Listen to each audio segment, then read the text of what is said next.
भाऊ तुमचं पूर्ण नाव आणि पत्ता सांगा. भागवत पंढरी आमले माटरगाव, तालुका शेगाव, जिल्हा बुलढाणा. बरं, आपण तुमच्या या हरभऱ्याच्या क्षेत्रामध्ये आहो. हा, तर किती एकर क्षेत्र आहे? हे 2 एकर आहे सर.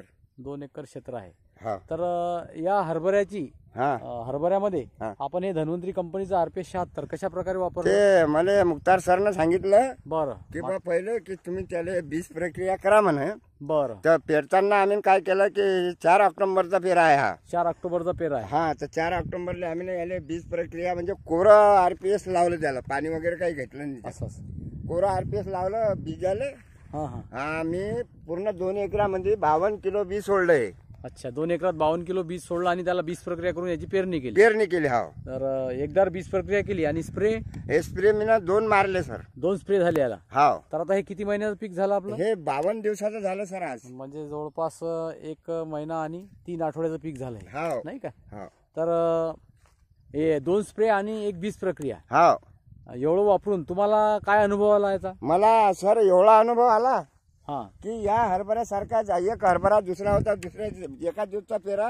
बरं. तर तो हरभराचा अजून काही कशावरच काही नाही. म्हणजे इतर लोकांचा आणि तुमच्या लोकांच्या 52 दिवसाच्या हरभऱ्यामध्ये फरक सांगून राहिले तुम्ही? हा, फरक सांगून राहिला. म्हणजे ते गणेश सपकाळ जो आहे ना, हा हा, तर त्याच्या हरभऱ्याला अजून सुद्धा फुल नाही आणि तो असा नाही बी. असं म्हणजे तो निघा छोटा राहिला सर. त्याच्यापेक्षा कशामुळे? त्याच्यापेक्षा आपली क्वालिटी चांगली. आता याला फुलाईची संख्या सुरू झाली गाठी बी लागले सर. आणि थोडस गाठ्यांची संख्या हा, सुद्धा सुरू आहे. गाठी लागले सर. हा. हा, 52 दिवसामध्ये गाठी लागले सर. आणि आता हरभऱ्यामध्ये यावर्षी गाठी लागेल गाठी लागेल. बघू आपण. हे बघा गाठी आहेत. हे गाठी आहेत. आता गाठ्यावर लागला सर. तर फुलावर तर आहेच आहे, हा हा, तर पण गाठीवर पण लागला. बाकी शेतकऱ्यांचा यावर्षी प्रॉब्लेम आहे हरभऱ्यामध्ये, हा, की त्यांचं असं म्हणणं आहे की हरभरा पेरल्यावर जमिनीतून बाहेर आल्यानंतर हा, त्याला थोडी मरचा प्रॉब्लेम आहे. हा, तो म्हणजे वाढ लागली त्यांच्या याला. तर तो प्रकार आपल्या नाही, हरभऱ्यामध्ये माया हरभऱ्यात तर एवढं ज्या 2 एकराचं क्षेत्र आहे ना सर, हा हा, ते याच्यामध्ये मला एक झाड पण वाये दिसलं नाही. लोक म्हणते वाया लागतात, अमकं लागते.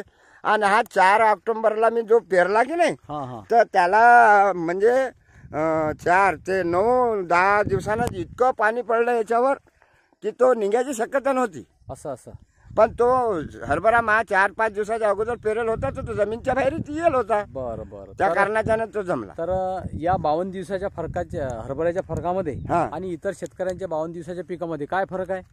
लय फरक आहे सर. लय फरक आहे. लय फरक म्हणजे मला आता एवढं गॅरंटी वाटली या RPS वर, एवढा भरोसा झाला हा हा, की मी पराठीवर सुद्धा वापरेला आहे ते. पराठीवर सुद्धा वापरलं? हा, मी पराठी दाखवून देईन तुम्हाला माझी. हा कोरडवाहूचा हरभरा आहे, पाणी नाही दिलेला काही नाही. बरोबर, हे कोरडवाहू पीक आहे आपलं, नाही का? हा.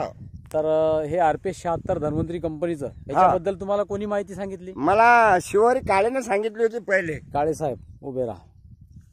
आणि मी RPS 76 घेतलं मुक्तार सर कडून. बरं. तर हे RPS 76 वापरून तुमचं पूर्णपणे समाधान आहे? 1 नंबर समाधान सर. मी तर आता म्हणेन की हबा मग मध्ये कधी बिमार बी पडलो तर मी त्याच्या जोडूनच ते RPS घेत जाईल. बरं. तर इतर शेतकऱ्यांना आपला काय निरोप राहील, संदेश राहील? मी म्हणतो की कोणी कोणत्या दुसऱ्या आता कंपनीच्या औषधीवर भरोसा करू नये. भरोसा करायचा असेल तर फक्त RPS 76. कारण काहून हे शेतकऱ्याचं जीवदान आहे. बरोबर. कमी खर्चामध्ये भरपूर जास्त उत्पन्न, भरपूर फायदे आणि केमिकल मुक्त आहे. केमिकल मुक्त आहे. हे RPS आहे की नाही, आजपर्यंत या हरभऱ्यावर मला एक अळी दाखवा, मी त्याला 1000 रुपये देते गाडीची. तर हे वापरून तुमचं पूर्ण समाधान? हा, समाधान आहे. ठीक आहे.